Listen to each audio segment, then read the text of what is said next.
अनंत टिप्या refresh व्हा। संतोष देशमुख हत्या प्रकरणी कुणाची गय केली जाणार नसल्याचं उपमुख्यमंत्री एकनाथ शिंदे यांनी सांगितलंय।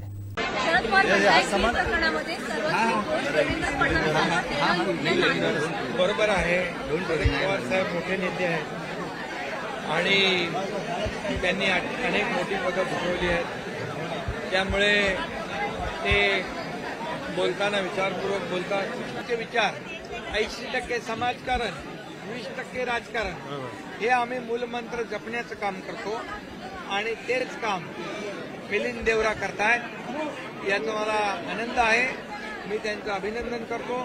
मी इथल्या आपल्या शिवसेनेच्या सर्व पदाधिकाऱ्यांचं, नगरसेवकांचं अभिनंदन करतो। अतिशय चांगला कॅम्प या ठिकाणी ऑर्गनाईज केलेला आहे आणि हजारो लोक याचं बेनिफिट घेत आहेत, त्यामुळे मला समाधानही आहे की शिवसेनेच्या माध्यमातून आरोग्य शिबिर असेल, चष्मा शिबिर असेल, मुलांची हार्ट सर्जरी असेल, असे अनेक शिवसेना वैद्यकीय कक्ष जो आहे बाळासाहेबांच्या नावाचा, डॉक्टर श्रीकांत शिंदे फाउंडेशन आहे, अशा माध्यमातून राज्यभरात हजारो कॅम्प आपण लावले, लाखो लोकांना त्याचा दिलासा दिला, शेकडो अँब्युलन्सचं वाटप केलं।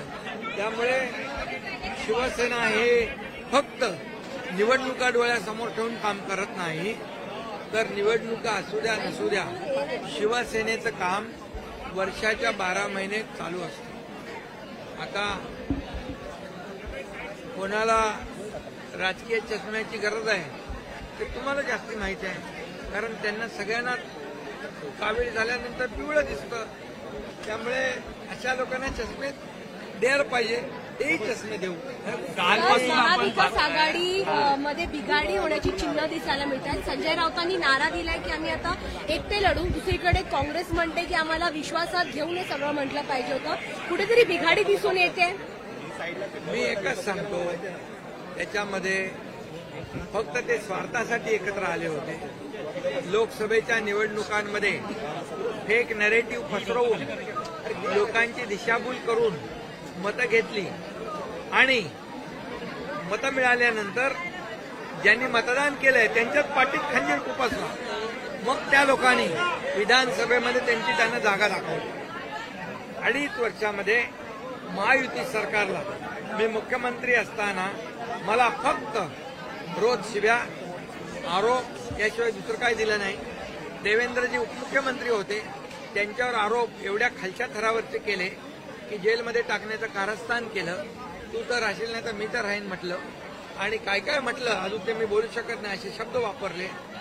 आता आपण पाहतोय काय बदल झालेला आहे, काय जादू झालेली आहे, आणि मी म्हणेन सरडे रंग बदलतात, तर एवढ्या फास्ट वेगाने रंग बदलणारे वरळी मी पाहिले नाही। वरळी पुनर्विकास प्रकल्पावरून आदित्य ठाकरेंनी देवेंद्र फडणवीसांची भेट घेतली, कुठेतरी श्रेय या वरळी बीडीडी पुनर्विकासाचं घेऊ इच्छित आहेत ते, त्याकडे कसं पाहता? त्यांच्याकडे सत्ता होती, मुख्यमंत्री पद होतं, सगळं होतं, खासदार होते, आमदार होते, आणि मग हे वरळीकर का वंचित राहिले हा प्रश्न वरळीकर जनता त्यांना विचारल्याशिवाय राहणार नाही।